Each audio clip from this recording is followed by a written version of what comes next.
Welcome to Bloomberg Law on Demand. I'm Pacchia. These are harrowing days for NFL fans. As collective bargaining negotiations between players and owners hit an impasse, the 2011 season may now be in doubt. Joining me now to discuss, sports attorney Steve Olenick.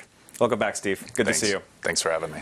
So, before we get into all the legal wrangling, are we going to be playing football next year?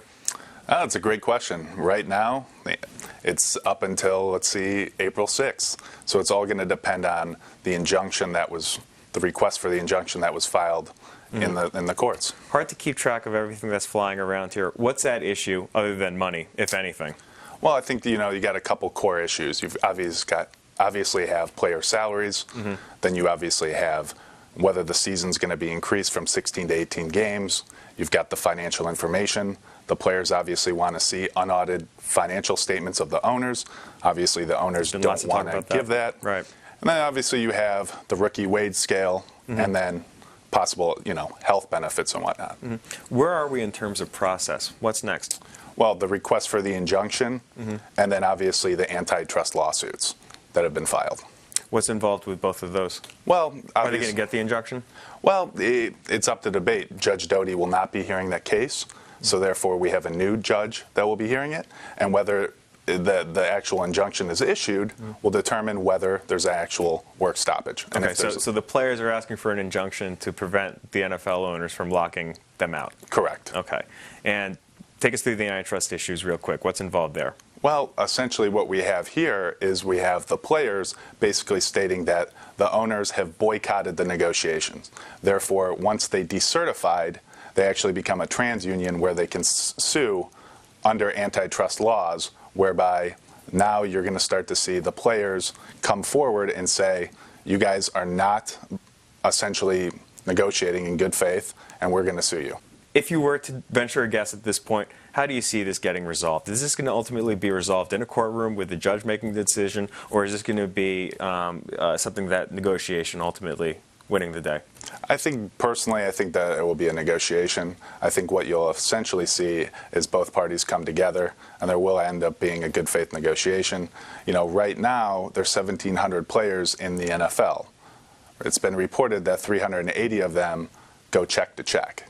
Really? So after a while, I think you'll start to see the players potentially could cave because they need money. Up until that point, I think you'll start to see some type of negotiation go on.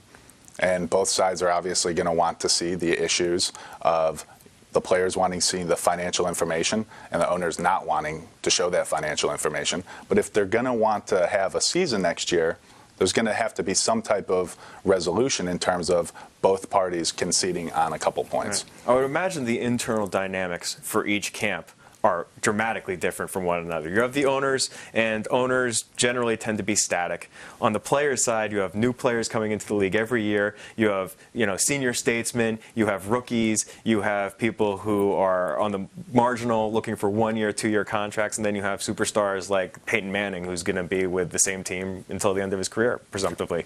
Let's consider one of the hypotheticals on the players' side.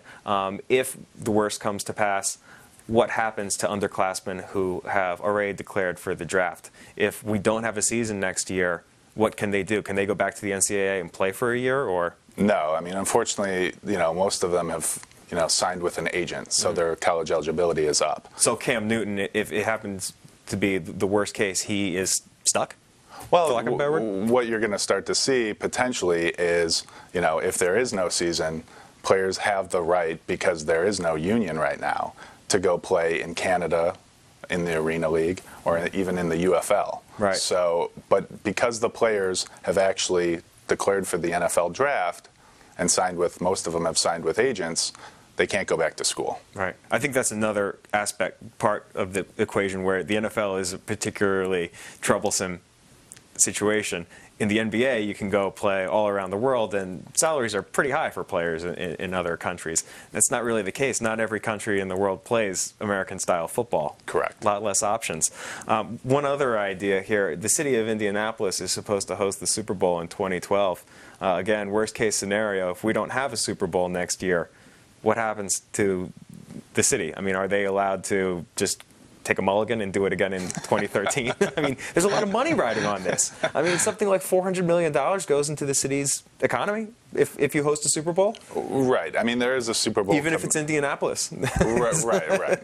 I mean, there is a Super Bowl committee so that in the event that there isn't a season next year, what you're going to start to see is, New Orleans getting it. So it actually just rolls over to the next city in line.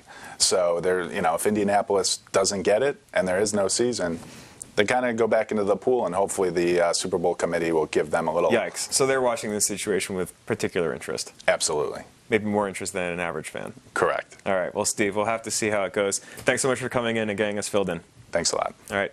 That's Steve Olenick. He is an attorney at the law firm Davis Gilbert, based here in New York City. If you'd like to learn more about the issues we just discussed, go check out our offerings on BloombergLaw.com and also on the Bloomberg Terminal. I'm Pacchia. Thanks for watching.